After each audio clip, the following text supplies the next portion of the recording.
Masuk Ramadan, hari demi hari jalan terus. Timeline ramai, iklan makin banyak, kompetitor makin agresif. Tapi ada satu kondisi yang diam-diam banyak dialami pebisnis. Salesnya nggak turun, tapi juga nggak naik. Stuck, flat, jalan di tempat. Dan yang bikin makin nyebelin, effort udah dikeluarin tiap hari, posting jalan, ads jalan, promo ada, tapi hasilnya gitu-gitu aja.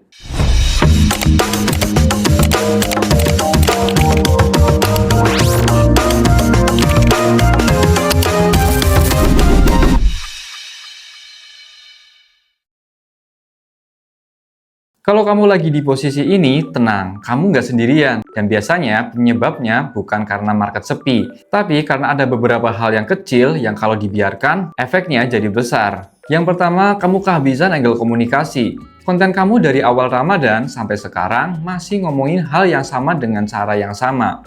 Headline-nya mirip, visualnya mirip, cara kamu ngajak orang beli juga mirip.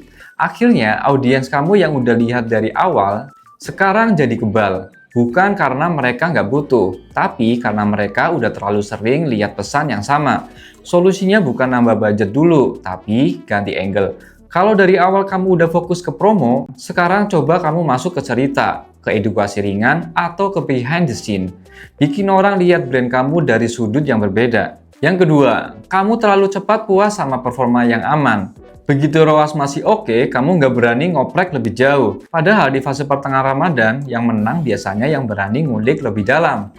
Coba cek lagi data kamu, lihat audiens mana yang sebenarnya paling responsif. Lihat jam berapa konversi yang paling tinggi, lihat kreatif mana yang paling banyak save atau share. Dari situ kamu bisa scaling dengan lebih presisi, bukan sekedar nambah budget secara buta. Yang ketiga, kamu lupa ngurus warm audience. Orang-orang yang sudah pernah lihat produk kamu, yang udah pernah klik, yang udah pernah masukin ke keranjang, tapi belum check out. Itu tuh harta karun. Tapi banyak yang malah sibuk cari audiens baru terus. Padahal di Ramadan, warm audience biasanya lebih cepat closing karena mereka udah kenal kamu. Jadi pastikan kamu punya konten dan iklan khusus buat mereka. Bisa pakai reminder, bisa pakai testimoni tambahan, bisa pakai penawaran yang lebih spesifik. Yang keempat, offer kamu kurang kuat, kadang bukan karena produk kamu jelek, tapi karena penawaran kamu kalah menarik dibandingkan kompetitor. Di Ramadan, orang lihat banyak pilihan, jadi kamu harus punya alasan yang jelas karena mereka harus pilih kamu sekarang. Bukan nanti dan bukan di tempat yang lain. Entah itu bonus, bundling, free ongkir, jaminan pengirim sebelum lebaran, atau apapun yang bisa bikin keputusan jadi lebih gampang. Dan yang terakhir, kamu sendiri mulai capek.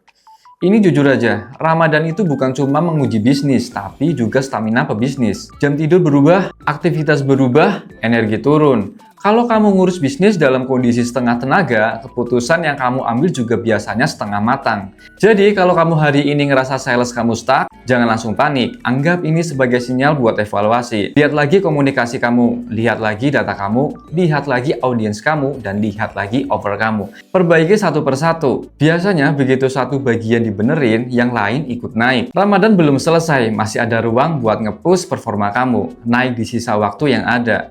Jangan berhenti di angka yang sekarang cuma karena kamu ngerasa, ya udahlah segini aja. Kalau kamu suka dengan obrolan yang jujur, realistis, tapi tetap bisa kamu terapin langsung ke bisnismu, pastikan kamu subscribe dan nyalain notifikasi, biar tiap kali ada episode baru, kamu gak ketinggalan insight yang bisa langsung kamu pakai buat naikin penjualanmu. Sampai ketemu di ngobrolin bisnis berikutnya.